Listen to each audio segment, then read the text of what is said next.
Jūs, Mauzerį, galite su manim nesutikti, ginčytis, ką nori sakyti, bet Loreta Graužinienė, naujoji Seimo pirmininkė, yra kultūringa asmenybė. O ką, pastebėjot ją Domino teatre ar Kirkorovo koncerte? Nereikia tų insinuacijų, Loreta, moteris, kurie atsiprašo. Būna moteris, kurios kvepia kava, būna fatalios moteris, o būna moteris, atsiprašau. Tai Loreta dėl jūsų dėl kažko tai atsiprašė? Ar kaip?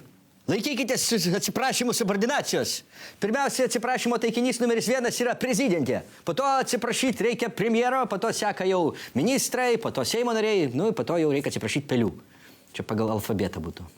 Jūs tikriausiai nesupratote. Graužinienė atsiprašė ne prezidentės, o už prezidentę. Teisingai!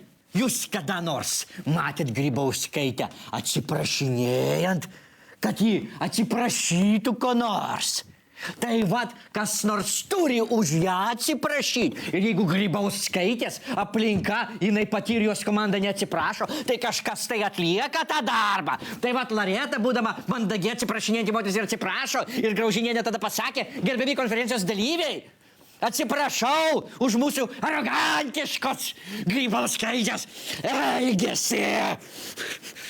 Nemušiu jūsų. Sako Graužinienė, nemuškit. O jums netrodo, gerbiamas Surskis, kad čia yra kažkokia patkavirkė? Bandymas įdurti mūsų prezidentei gerbiamai Daliai Grybauskaitai. Kaip? Ne, tai Loreta, jinai paprasta moteris iš Ukmergės, ji nemoka jokių intrigų, nemoka jokių patkavirkių. Jinai atvira tiesiai šviesi, kaip Ukmergės Šventoriaus vartai. A kažkai sulauksime mes Loretos atsiprašymų už tai, kad Viktoras besislapstydamas Maskvoje dergia Lietuvą? Ne, tai čia net nepainiokit. Čia jie kartu dergia Lietuvą. Ir jinai, ir jis. O Loreta už save tai neatsiprašinėja. Ne tokia durna.